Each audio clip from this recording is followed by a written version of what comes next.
I'm Shannon Cox Jr. I'm a Carmen / welder. Metal is like the strongest material in the world, and I get to work with it and make it into cool stuff like every day. Yeah, I work with my dad here at Herzog.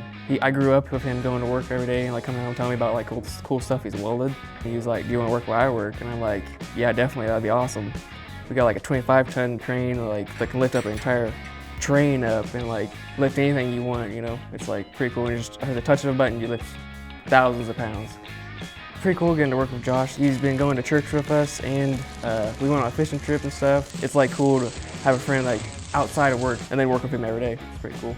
I really like Herzog's ideals of pursuit of excellence. They're already the best out there, but they always are trying to improve. I try to be a worker and try to stay busy and like get the job done in an efficient way, you know. If you want to be a good welder to get in here, one of my tips my dad gave me was whenever you're welding, angle of approach and travel speed.